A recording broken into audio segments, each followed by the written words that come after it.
What's up, everybody? Welcome to this week's episode of the B3 Podcast. I'm your host, Brett. We got Chris, the artist formerly known as Heavy C, is back. We got Matt GPT and Tanner the Head. Which, why are you wearing a hat today? Jesus Christ. I was thinking the same thing. Just let it air out. Anyway, we have our show partners, Elite Nutrition. Check them out at elitenutritionomaha.com. Use code B3 at checkout for 10% off. Go to the store in Omaha or Lincoln and yell B3. Get a free shaker. We also have Rosewood Block to make the best cutting boards in barbecue. Fully customizable. Check them out at rosewoodblock.com. Use code B3 at checkout for 10% off there as well. And we have Omaha Barbell, the real Midwest mecca of strength and fun. Stop by for a great time. Good ad lib there. Yeah. Three out of the four of us are members there. Yeah. So Yeah. Fucking losers. we can all guess which one's not a member. It's fine. Yeah. It's fine. Only two of us are paid members. True. I mean, I basically pay. Yeah. Yeah. Also, if you like what we're doing, like, subscribe, share, follow.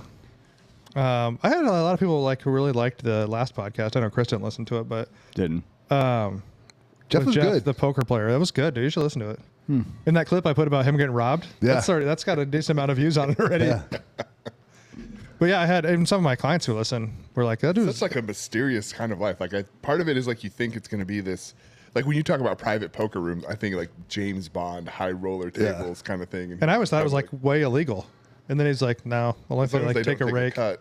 Yeah. Which I guess if you busted in on it, it's like Just the money's probably not on the table, so you don't really know what they're playing with because they're probably just using chips. So I guess I don't, you know what I mean?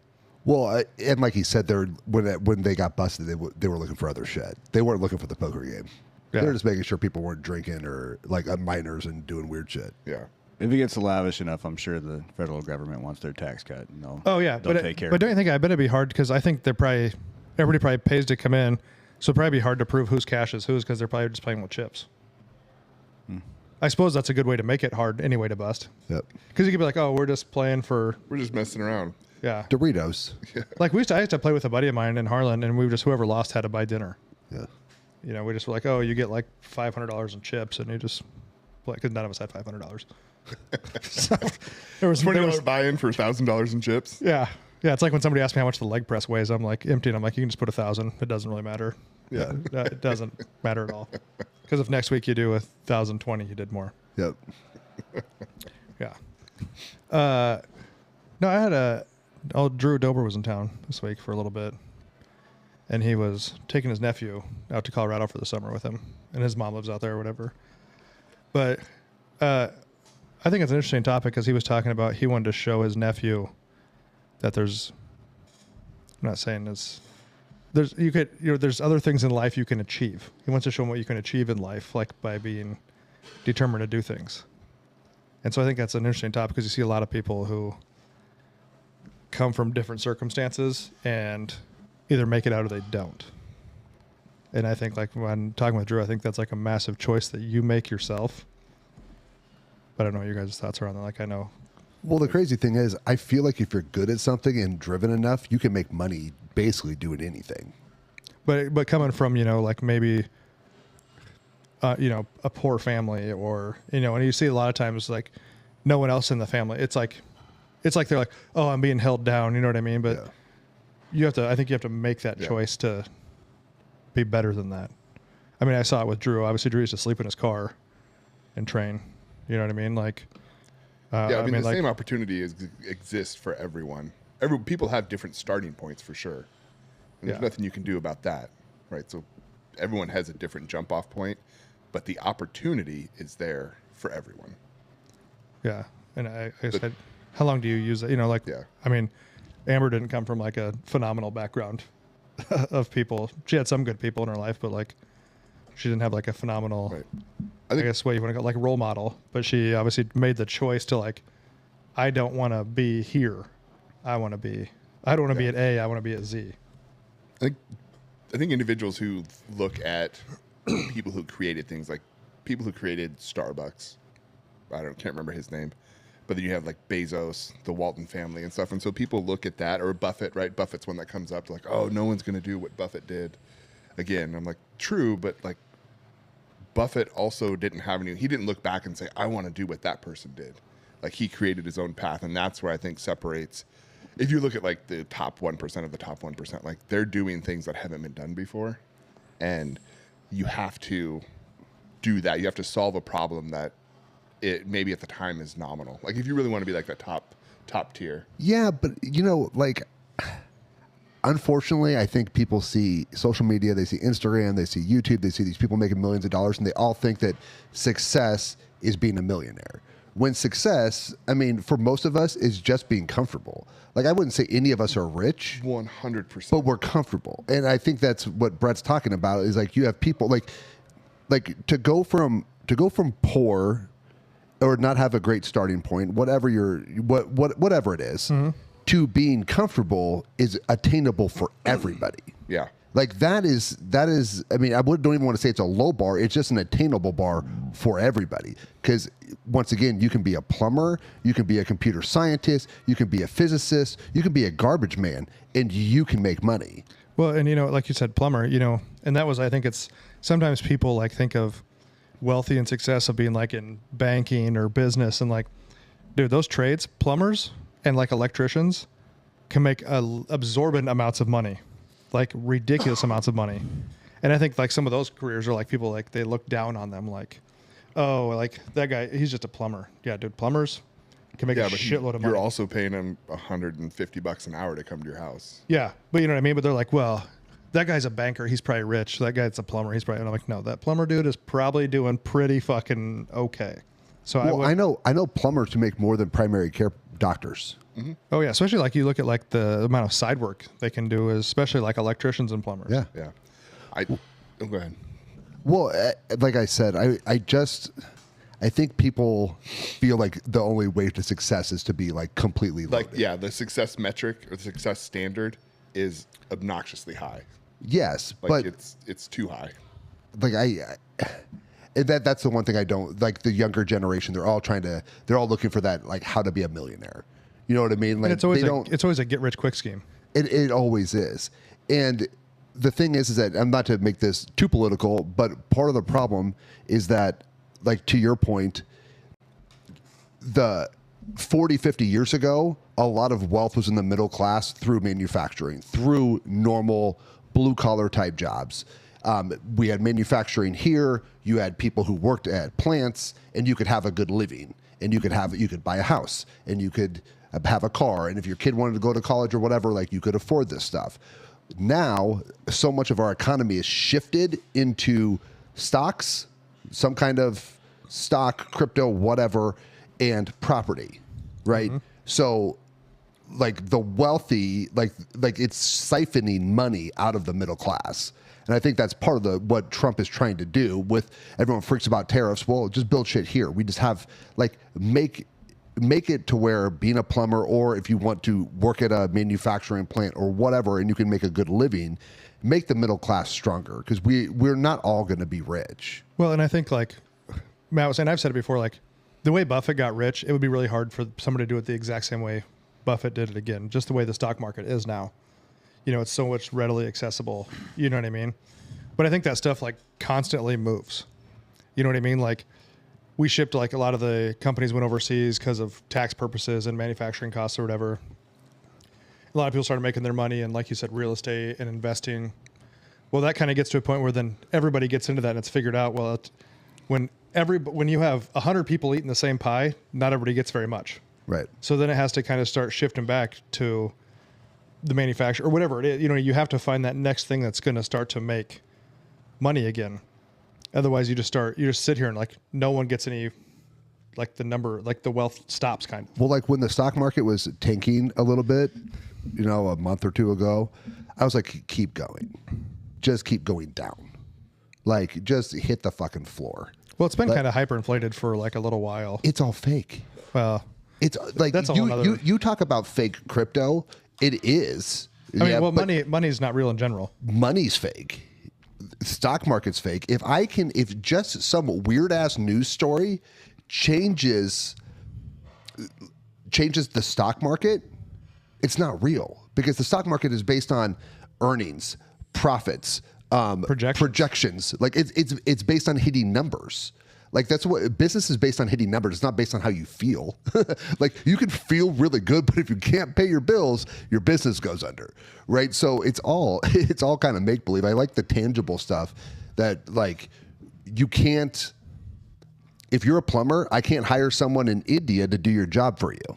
Yes. You know what I mean? Your job can never be exported. It's it's a recession-proof business. Yeah, and If there's a recession and your fucking toilet breaks, you still got to fix it. Well, during 2008 is when I bought Andy's appliance, and it was crash, right? And I was like, oh, great time to buy a company. And it was actually great because people fixed their shit because they didn't want to go buy new stuff. Yeah, same with the auto industry was the same way. Like the used cars were. And then when people buy new stuff, then your electricians and plumbers, people are building new houses, then they shift to installs, to new construction. You know what I mean? If people aren't buying, then they shift to doing repairs. So like there's always a shift there. I think it's funny that AI, when we were growing up, it always seemed like we were going to have robots in our house doing all the things we didn't want to do, and blue collar jobs and manufacturing and all this stuff was going to be the stuff that goes. And what went? Everything to do creatively on the internet is gone, because you can have AI write a movie. You could have AI do voiceovers. You could have AI draw pictures. Like you should see like a lot of the stuff that Luke posts. It's just freaking AI art. Like he just keeps prompting it until he gets what he wants, and then if he needs to move something, he just brings up Adobe and finishes it up. Yeah. Well, back to talking about how you're trying to have a better life for somebody. I think a lot of social media's ruined that for people because they see. You look at social media, right, and you're like, "Oh man, everybody's lives are perfect on here." Well, you take it two different ways. Yeah, that's not how it is, though. Yeah, you either take it like I'll never be successful like that, or Yes. it drives me to be successful.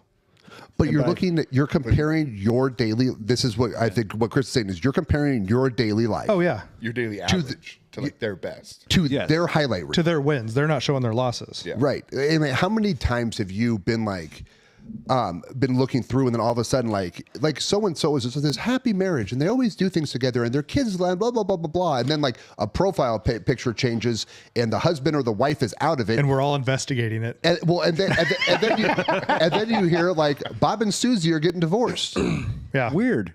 Yeah, like oh, I just saw them on social media. They look so happy. Yeah, no, they were it's a just on their fucking trip. it's a show. Or when it goes to a joint one, someone fucks somebody else.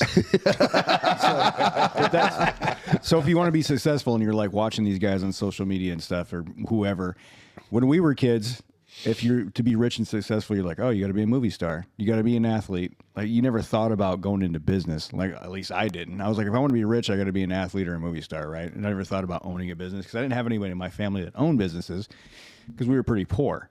So that's one nice thing about social media. You can see all these entrepreneurs that are out there that made it, but you're seeing this lavish lifestyle they have, but you don't see how they got there, right? And then, I think Teddy Roosevelt said it: "Comparison is the thief of joy." Yep. And that's what people always do. So then you don't get success right away. Right. And everybody wants everything right now. You don't get it right away. And then you're looking at these people on Instagram, and next thing you know, you're sitting in your mom's basement doing bong rips, playing video games. And You're looking that's at your your life. now versus versus them. And what it took them to get to where they are. You forget about that part. You see Elon now, right? And there was a point in time before he got one success when he got his first successful SpaceX launch, and Tesla wasn't doing great. And he had an investor come up to him, and they were talking, and they're like, "I heard you are 12 months from being broke." He goes, "That is completely false. We were 3 months from being broke." And it was like at a point to where he was told, take all your money and push it into one of them because you can't make both of them succeed. And he's like, they're like kids. I'm not picking one of the over the other. And his last rocket that he did, the first one that took off, he had fired basically all the engineers, and he engineered it himself out of spare parts from other shit. And if it wasn't for that, it's over. Right, but no one wants to talk about that story. Right. You don't know how like close you push it to. Well, Trump was bankrupt too, wasn't he? He was like what in the 90s? He was like almost out of it too. I mean, he went to the banks pretty heavily, like to get them to leverage him out a little bit more. Yeah, I mean, because basically he talked the banks into taking a risk on him. I mean, when I bought my first company, at the end of the year, I had, I don't know, 3 months or 4 months of my paychecks sitting on my desk that I could not cash because I had to pay everyone else and I had to pay my bills. And then because of the way the whole thing was structured, I owed the IRS like $18,000. And I was like, oh, well, this is fucking great. I made less money. Entrepreneurship's great. Yeah, I made less money owning the place than I did working here. And now I had to go to the business line of credit to pull out fucking money to pay my taxes. And I went to my accountant and I was like, you suck at your job. He's like, if you want more money, make more fucking money. Yep. And I was like, you're a dick. And then I left. and then I came up with a plan. And it was grow. And I figured out how to do it. And I had fucking leveraged everything. I had leveraged everything I had on this one chance, and it worked. But like, people don't want to, like, no one knows that. No one wants to take that risk. Like, I could never do entrepreneurship. Like, I do not have that level of risk. Well, and like you were talking about Elon, and I know like Andy Frisella talks about it, where like they were basically sleeping at their office. Yeah. Andy slept in the supplement stores. Elon, I think him and that dude, they just like basically like slept at their office. Mm-hmm. I don't even know if they had an apartment. You know what I mean? And they were, when they were doing PayPal, I believe. It's a joke. I mean, but it's like, if a rich person, or like if someone's kids turn out really good, they probably weren't working hard enough. It's like there was like talking about Michael Jordan and LeBron. Like LeBron's kids are like what? So he didn't put in enough effort. They were good kids. Jordan's kids are doing cocaine. You know what I mean? Like he was obviously working. Yeah. What Matt was saying about the risk factor. Obviously, I grew up kind of poor too. So then when I got older and I got a job and I worked all the time and I started getting nice things, then when it comes like investment opportunities come over, you want to do this business with me, and you're like, I came from nothing and I got some pretty nice stuff now. If this doesn't work out, I'm going to go back to having nothing. So that's the fear that pops into your head. Dude, but for me, I always said I've lived poor. I could do it again. Yeah, I guess it was different because once you have kids, that's when when I got older, like later 20s is when more opportunities for stuff like that came in, and then you have kids and there's more people to worry about. Yeah, and then you have. I think it's something. It would be nice if something you could do when you were young. That way you could fail a couple times and you could live in your car and then you could figure it out. Yeah. So I owned after I owned the business for a few years, like doing well, and I like it. It took almost an act of God for me to move out of my little like cottage house with a single stall garage, because I was like, what if it goes bad? Like I can make this mortgage payment being a bartender. You know what I mean? Right. Like I can make this regardless. And I mean, I remember taking my kids to like Hy-Vee or Super Saver when they were little, just to go to the back bakery because they would give them a free cookie so we could get out of the house and didn't have to spend money. You know what I mean? Like, and my kids had no idea we were broke. I don't think a lot of us. I mean, we realize we're broke when we're older. Yeah, you look back on it and you're like, oh shit, like, because you start doing something and you're like, oh shit, we did that when I was, oh, that's why we did that. Yeah, I never thought we were broke either. Then I get older, I'm like, we've always had a piece of plywood for our garage door. Yeah. Weird. or like I thought that steak literally had to be beat the shit out of with one of those metal mallets because my dad would buy the shittiest piece of meat. Yeah, you got to tenderize that because shit. there's 6 of us. Yeah. Right? And just beat the piss out of it. So like when I moved out, I'm like, gotta get a meat mallet. For what? Yeah. Well, for steak. Yeah, I'm like, you gotta tenderize the meat. And they're like, why? Why don't you just buy not crappy meat? But yeah, there's things like that I had no clue. Like I mean, like I always thought I was like, oh, we just like to fix shit around here. Yeah. We just like to do stuff ourselves.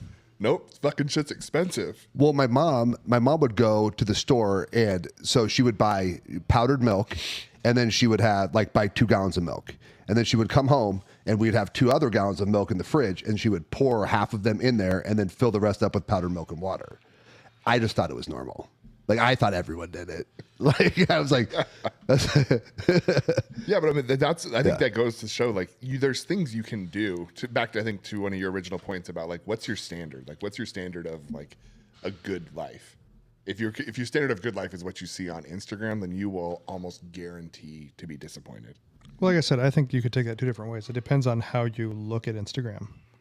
Like, if you look at it as a motivating You know what I mean? If you look at people that are actually successful, not people that just post they're successful on Instagram and they rent cars or whatever, but you look at like the Elons and you look at like the Buffetts, you look at like a lot of like the Andy Frisellas, you know, and like people who are actually successful.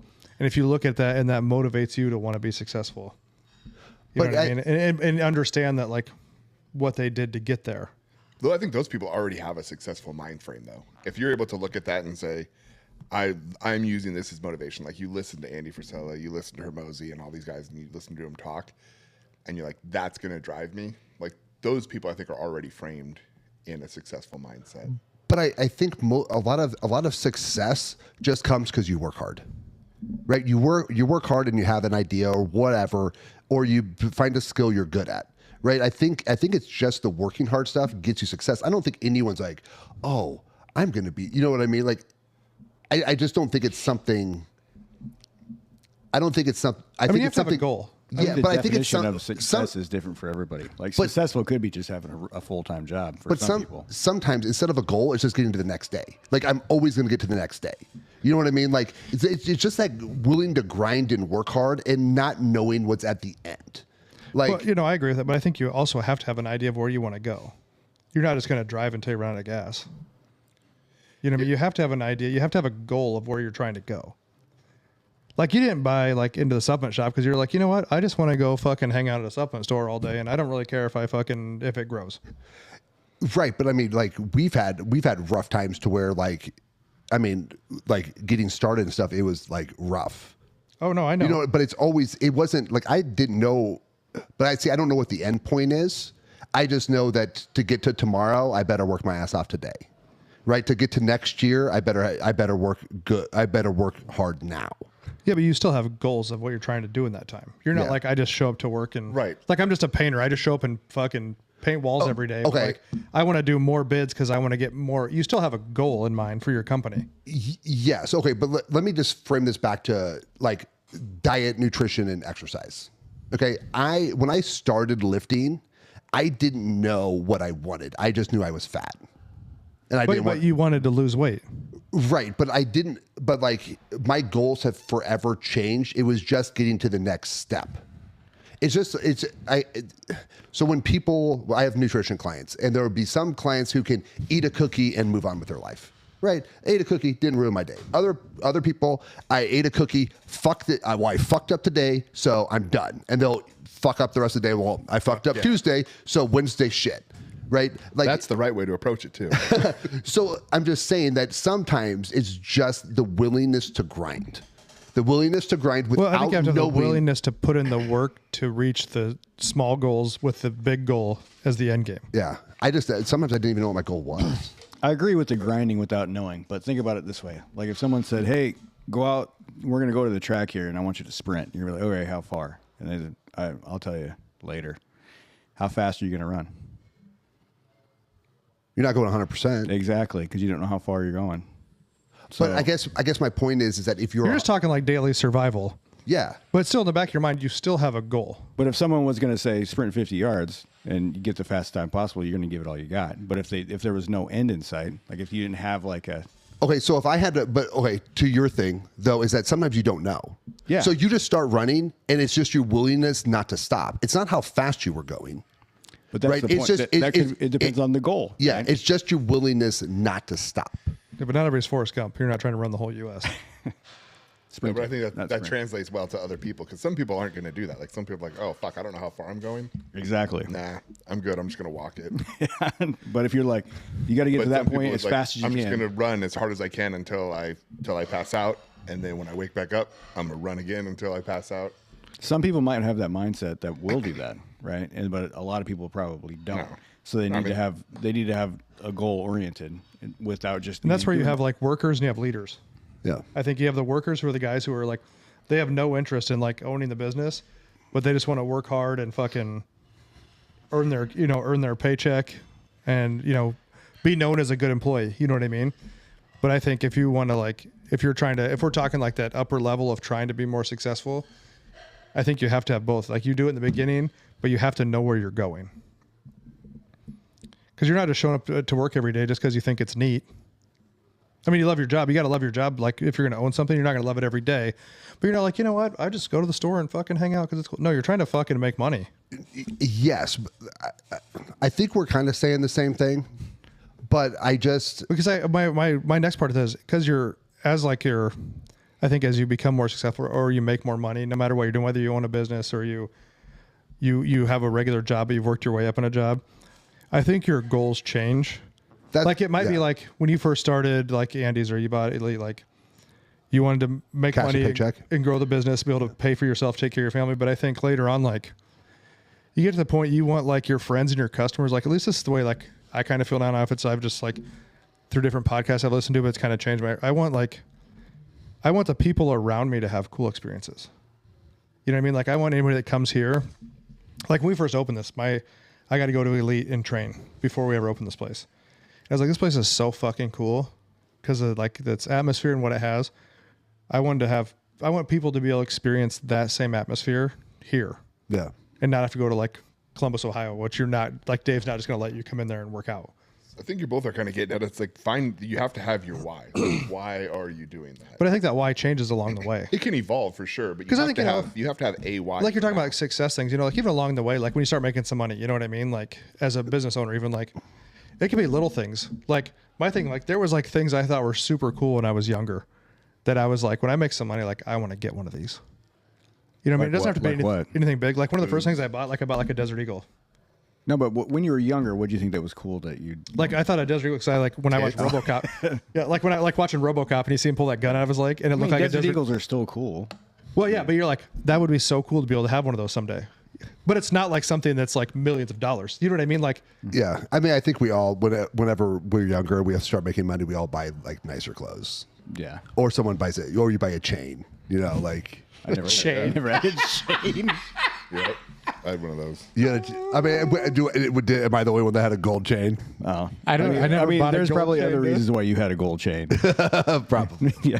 probably from your time. Yeah. Coke dealer, gold chain. Yeah. But yeah, I think that field goal constantly moves because you're able to like make other people's experiences. So I guess what I'm saying And is even that it doesn't have to be you're just your right. customers. You have to have a goal, right? And that goal's always gonna change. But it's always going to change. So it's your willingness to grind to the next one. Yeah, that part, yeah. Like so, it's your willingness to always move forward whenever you hit something. But you can't just blindly grind every day and be like, I'm just here, Like, hoping for the best. Yeah, you should know where you're going. So, like, to your point, but it's like a lot of times you get there and you get complacent and then it's nothing, right? So it's a willingness to keep grinding without knowing exactly where you're going next. It's like, oh, well, let's see what's going on. Like business opportunities come up. Like we had the opportunity to buy Lincoln. We weren't thinking about going to Lincoln.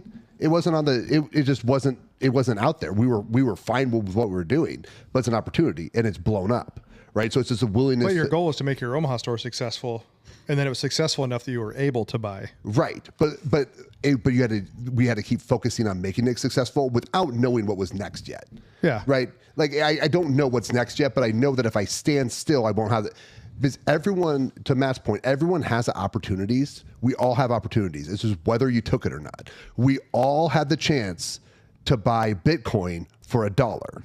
Some people did, and they're billionaires, and some people didn't. Well, but we're going to go back to like, just because you grow up in a bad situation doesn't mean you don't have the opportunity to do something. It might take you an extra day of work, you know what I mean? To get that, maybe you don't have the car to get to work, but if you really want to take the bus, you're going to get there. Yeah. You know what I mean? You have to make that honest choice.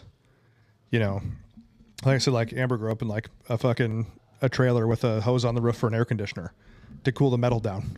You know what I mean? Like, but she chose to like not live in a trailer, and she's done very well. You know what I mean? You have to make that choice first, and then as you go from there, whether it's to succeed at whatever you're doing, or you want to be an entrepreneur, if you want to just work for a company. But she was willing to work. Yes, and that's what the biggest thing is. You have to be willing to. You have to be willing. You have to be willing to. Not even. I wouldn't say work. You have to be willing to put in the time. Yeah. Because you look at everybody that's super successful, they look at like, oh, that guy's fucking rich. Yeah, but like you said, with these backstories, you don't know what these guys did. Right. What did they give up to get there? When Ed was in town, I said, we were talking about different shit, and I said, what do you think about Jake Paul? You know what I mean? Because everybody liked dogs on Jake Paul. you know, like whether he's a good boxer, he's not a good boxer, whatever you want to think. And Logan, obviously, I mean, they're both like freak athletics in general, but those dudes are self-made. They fucking, nobody like looks back at what those guys did. Like I didn't follow them before, you know what I mean? They're kind of fascinating if you really look into them. They just started making videos, like doing a bunch of dumb shit to entertain people. You know what I mean? But they grew their. But I guess, who's the WWE guy? Logan. So I don't think his goal was to be a WWE guy.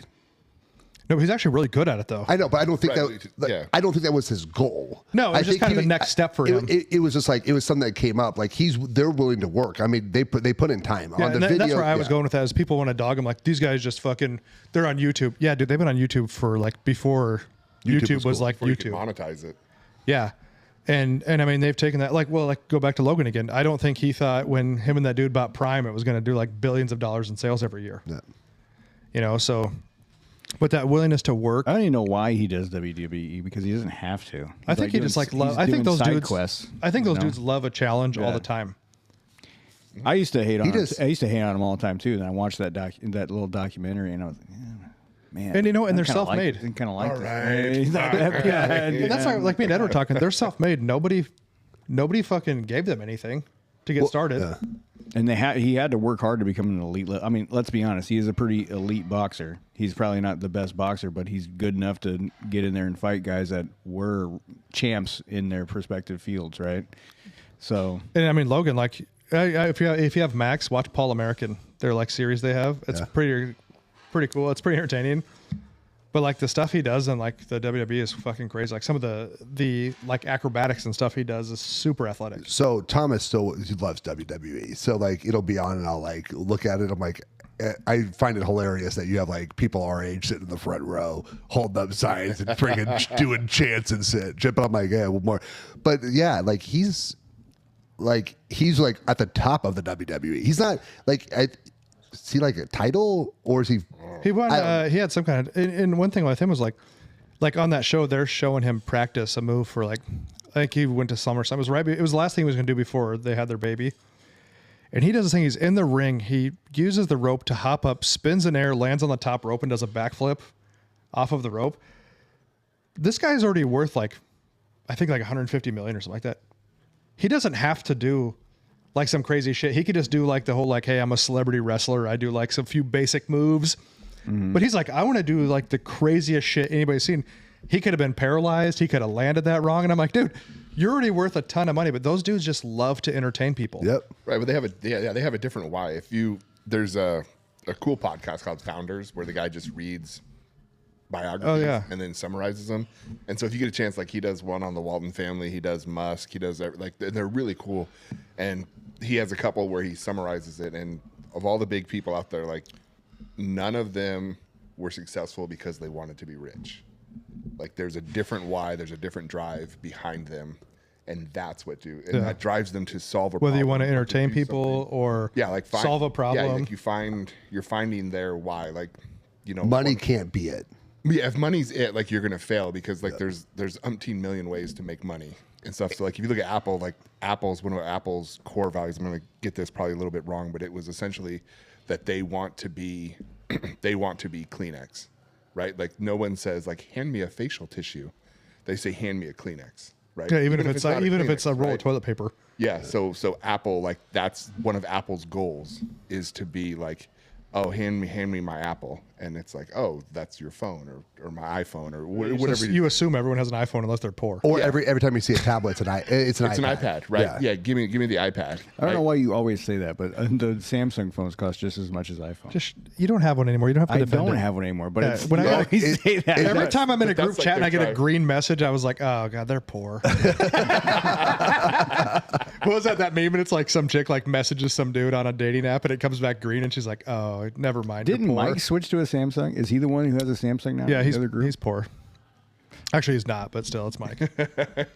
He probably has other reasons. Yeah, but I think I would recommend if like really you're really interested in those, like those are really cool. But to your point, like the Paul brothers are probably successful because like they had a different driver behind it. Like they wanted to do this thing. They were looking to solve a problem. They saw a niche. They saw opportunity, and they were in a position to take it, and so they did it. like the opportunity to be part of WWE was probably, again, nothing that they were like, I'm going to grow up and be WWE star. It was like, I want to entertain. Yeah, they want to You know, entertain. they're basically like a modern day like Evel Knievel. Yeah. Like they'll just do whatever to entertain people. Like you look at their old videos and the same thing, Evel Knievel, like, you know what? I bet I can jump this motorcycle over the fountains at fucking Caesars, Right. land this shit. And break every bone in my body. But it's worth it because Mick Foley in wrestling. Oh, that dude got the shit stomped out of him all the time. But I mean, I guess the main point of this whole thing is like, it's a fucking lie that you tell yourself you think you can't do something. You might not start at the top. You might start in the mailroom, but you can make it to the top. There's nobody that's telling. There's no one can make you not successful except yourself. And just because you're not like a multi-millionaire, billionaire, doesn't mean you're not successful. Yes. Can you Like- take care of your family? Can you buy groceries? Can you afford your whatever you're doing? But I know people who were just like they just did their shit. They just did their shit, their union job or whatever, Yeah, and they're retired at 55 and they have a nice retirement and they're able to, go to Florida whenever, or you know what I mean? Yeah. Like Everybody's success is different. right. But when everybody tells you like you'll never be something because you came from this, that's not true. It's funny, people like we all have that. If you won the lottery, what would you do? Yep. Right. And like for me, I want a ranch. Like I want to be a fucking rancher. Like, and it's weird. People. What's that Office Space? 2 chicks at the same time. I figured that's what it costs for a guy like me. But I want to own a ranch. I want to have freaking cows. I want to be out in the middle of fucking nowhere. Like, no, like the only way you would know that I was rich is if you went to my outbuilding, is I'll have a golf simulator and a bunch of fun shit in there. Right. But like, Man, think about all the companies that would make money off making Tanner cowboy hats. We don't have enough of them. Brett ordered me a special sized hat. I did. Him and Ron both because their heads are so big. Oh, that's so special. Yeah, it was nice. But there's like, and I can't remember. I know they might both be from Rob Bailey, who's also an interesting guy. But like some good quotes he had, like even when you're trying to make it, whether you're working for a company or not, the quote of under promise and over deliver. You know what I mean? Like tell them you can do something, but do it above and beyond, but don't over promise. And then you do shitty. You know what I mean? Tell them you're confident you can do something, but do above and beyond if you want to be successful at it. You know what I mean? And the whole, like, I was talking with some people yesterday about like customer service stuff. And if you want to be successful, I think if you're a business owner, if you treat people right and give a fuck, you'll be successful. I think that's a huge one too, especially in customer service. If you own your own business like Tanner does or we do here, like just care about people. And like that was a Rob Bailey one. If you treat people right and give a fuck about them, So they'll keep coming back. I always took the mindset that if you called and chewed me out and bitched me up and down, and I would give you something, I'm just going to do it up front. Right? So if I would ultimately refund or exchange or whatever, if that's what I would ultimately do, I just didn't you didn't have to get mad for me to do it. That's what I thought was right, even though a lot of business owners were like, let's do the minimum amount. This is going to cost me. Placate everyone. Yeah, let's just do the minimum amount to try and then you have to get mad, right? And then you yell, and then they give you something. Well, at the end of the day, you still hate them, but you just got your free shit. Mm-hmm. And I was always just like, if I'm going to give you something, like you don't have to get mad at me. Like if I think it's the right thing to do, I'll just give it to you. Yeah. Like I said, you treat people right and yeah. give a fuck, you'll be successful and people will come back. I mean, Andy still talks about that with his supplement stores back in the day. He's like, when we actually we would talk to more people and like you give a fuck, he's like, we grew like tremendously. Yep. Because there's so many companies that you're just literally a customer. Right. And like I said, and if you're an entrepreneur and you're trying to make it up through a company, and you got to pay attention, not every company is great at moving people up the ladder, but under promise and over deliver. Do better than you can. But no one's stopping anybody from being successful except yourself. To get out of your own head. Speaking of doing things for no reason, and you said Rob Bailey. Do you know Dan Bailey, the CrossFitter? Did you see what he did for fucking Murph? For no fucking reason, right? Does everyone know what Murph is? Mm-hmm. So to do Murph properly, you have a 20-pound vest. You run a mile. You come back. You do 100 pull-ups in a row. You don't have to do them without stopping, but you can't move on to the 200 push-ups until you're done with the 100 pull-ups. So you do 100 pull-ups, 200 push-ups, 300 air squats, run a mile. This motherfucker did it with a 100-pound vest on. for no reason. Like that's just sometimes that's just the mindset. Why? I don't know. I'm just going to do this hard stuff Just to prove that I'm better than you. just to prove that I'm better than what I thought I was. Yeah. Right. Like that's another thing is you said earlier, and I post that video of that. There's like two teenagers working out. He's like dogging his shoulder press, and she's like, the comparison's a thief of joy. Like you're doing great. Like quit looking at other people. You know, like you have to internalize your success. Like your success has to be for you. They cannot be because you want someone else to think better of you, right? Because then you're chasing someone else's expectations. And we all know that when you become successful, people that are around you that did not become successful hate on you. Yeah.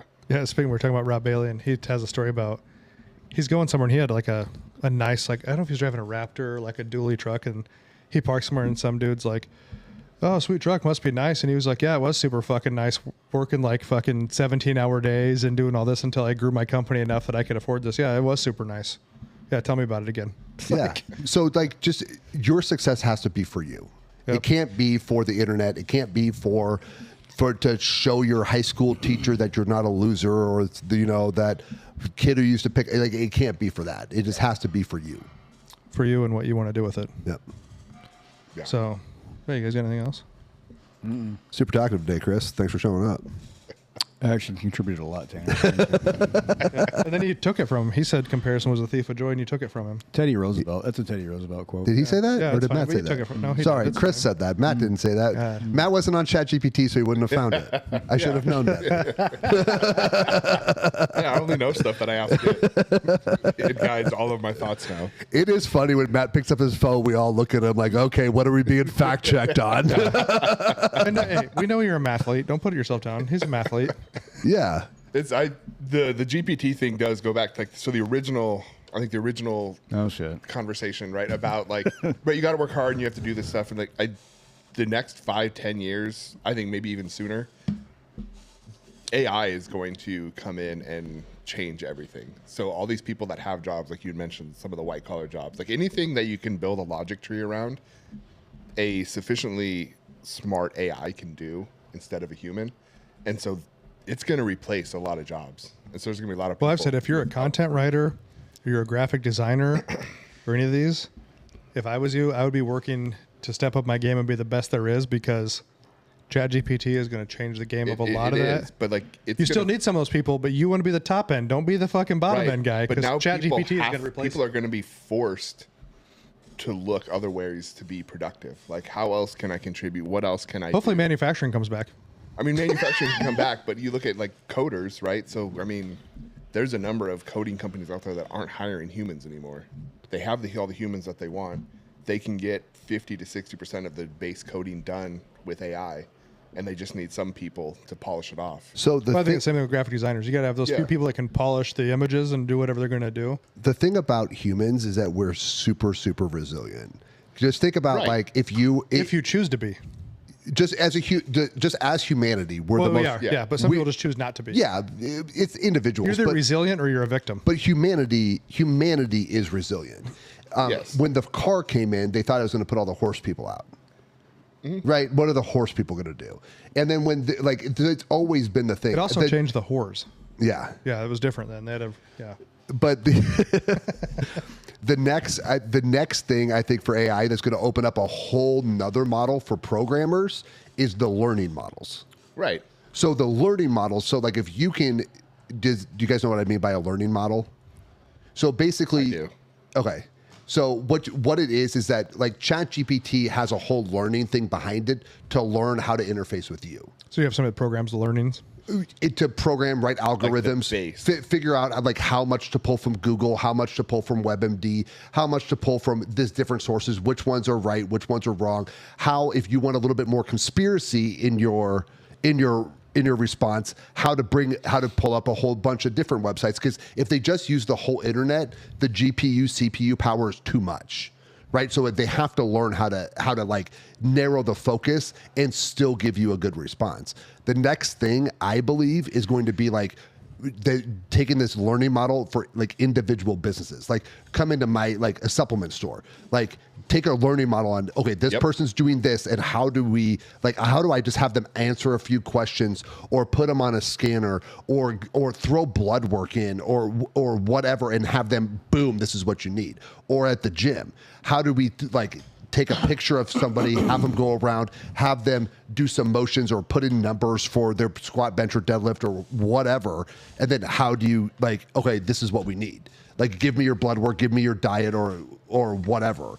Like, those individual learning models are going to be the next boom. Yep. I'm not smart enough to do it. Like, I don't even know how, but I've researched enough to know that I think that you can take those into each individual niche. If you can be that person there, you can make money. You can, like, and you can play around with them right now. Like, if you have, I think you just need the first base level for paying for GPT. Yeah. You can go in and you can build your own custom GPT that you give prompts to. So, like, I built one for work that looks at all of our standard operating procedures and acts like a Q&A. So I think I have close to 90 different documents loaded in there.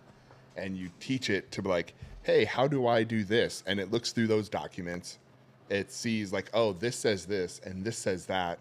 I need to add context to that to see which one's the right one, because they're both right in their own context. How do I figure out what that is? And so like whatever, and I've done that, and that was very, very basic, rudimentary, but like you could do that today, right now. You can start coding and programming your What was the big one, the big AI thing, it was a little bit more like responsive. It was the one out of China. Basically, the thing is that they just use ChatGPT. They just use OpenAI. Yeah. All they did was use OpenAI, and they just changed the learning.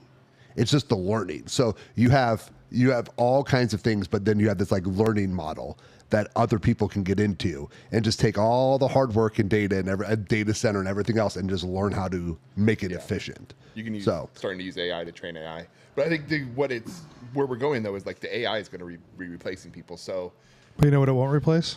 Plumbers and electricians. Yep. Right. Like, so he's not going to replace those. But again, there's a finite number that you need. Right. There's a finite number of all these jobs that are needed.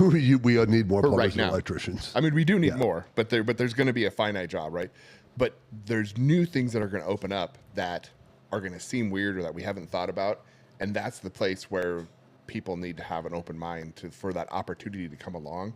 Because just like when you get into a new field, like this new thing kind of opens up and you see it and you're open to this change and you're like, fuck yeah, all right, I'm going to make this change. I'm going to have to work my ass off because it's new. But you do that, and now you're the first one into that environment, right? You don't start your own company. You can go work for someone else who has that vision, but they can coach you and lead you through it. And so there's going to be a ton of opportunity for that, but it's going to be fucking hard. It's going to be rough. But then on the complete flip side of that, what's like super popular with animals or like with meat now?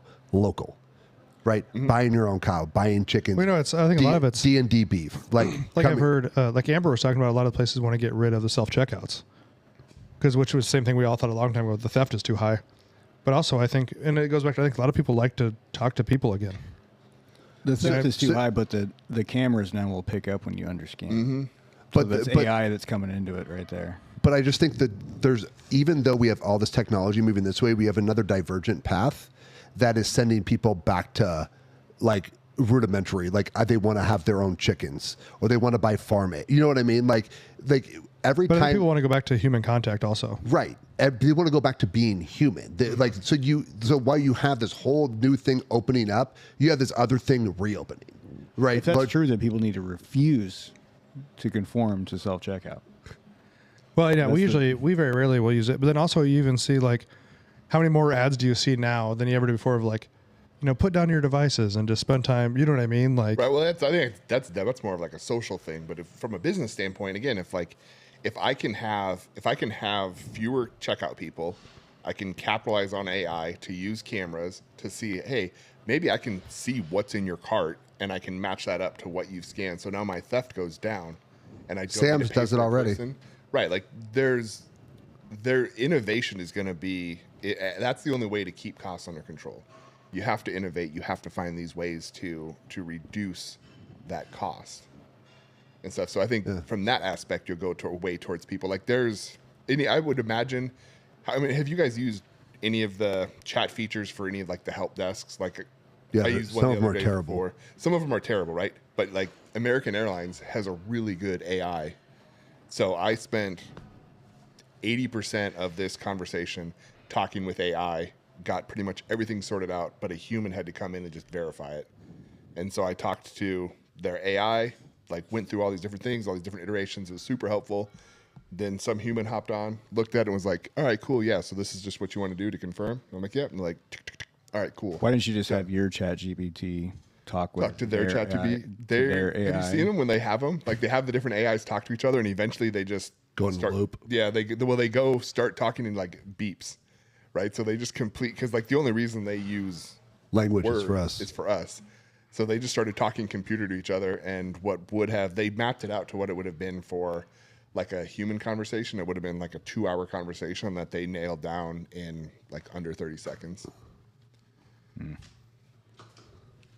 But yeah, anyway, so like to your point about working hard and stuff, I don't want to call it a reckoning, but there's a big change that's going to happen when AI comes in and really takes over, and people are going to be butthurt because jobs are going to go away, but there's going to be umpteen million gazillion other jobs. And I'm telling you, I think there's going to be a Y in the it's going to road. be hard. There's a Y in the road coming up, and I'm not sure when it's going to be. But you're going to have people merge with technology. And I'm not saying become cyborgs, but having a chip in your brain or basically just connected to where you can look at your phone and it doesn't. Like this connection with technology. Full neural link setup. We're going Would to you be do that? there. It depends. Not iteration one. This is not I don't a have the conversation we balls want to for start right now. Yeah, you don't want to start this right now, but I will tell you that if you go back to the first Matrix, when he's like is downloading everything, you know, like I Oh, just you learned think Kung that's Fu. what it's going to be? Like if that was it, yeah, I'd take a lot of risks to probably do Yeah. that. But then I think you're gonna have in this other Y in the road, you're gonna have people that go all the way back, like going almost backwards in time, right? Like they're gonna be living in the country, growing their own shit. Like Because dude, it takes one EMP and fucking And next thing you know, technology's gone. your brain shuts off, Tanner. Yeah. Next thing you know, you got to find that your buddy that's got an F100 with no fucking computer in it, so you can drive around. let's But not Tanner get it. that head, he can probably fit Yeah, I fucking 40 chips in there. What would be fun is if we could hack it. Yeah. Next thing you know, Tanner's masturbating in public, just standing there the whole time. He's already doing that. I mean, That's fine. Watch Mickey 17. I saw that on. I yeah. favorited that on HBO. I was going to watch it. I don't know if it's good or not. I can't Did tell. you watch it? I did. Oh. But it's one of those movies that I'm not sure if it's good. I enjoyed it. You know what I mean? I watched the Pee Wee Herman documentary. That was interesting. Yeah, you were looking for the shot in the movie theater. Which, dude, shocker! You caught somebody masturbating in a I know. triple X movie theater. I just assumed that's what everybody was doing in there. Yeah. Like, I would have been like, why are you not in here? Excuse What me, are sir. you Could you start masturbating? Hey, Thank you. hey, everybody! If This you're not guy over gonna- here. if you're not gonna- He's not masturbating. Look at this Yeah, that should weirdo. be- well, you know, and Paul Rudd with Pee Wee, he said he wasn't, so maybe that's why they busted him. No. Hey, this guy wasn't jerking off. You believe it? What a creep! He's sitting here for the content. What a weirdo. Yeah, who's going to that theater to be like, you know what? The artistic quality of this movie Did you is guys just. see the I did the not- dialogue. Look at the lighting. The I did dialogue not. is so good. It was such a mystery. I did not know that she was going to have sex with the pool guy. I did not see that coming. Anyway, you can be successful. Just be driven, and you'll be fine. And use ChatGPT. Yeah, from Matt GPT over here. All right, guys. We appreciate you listening. Like, subscribe, share, follow. We'll see you next time.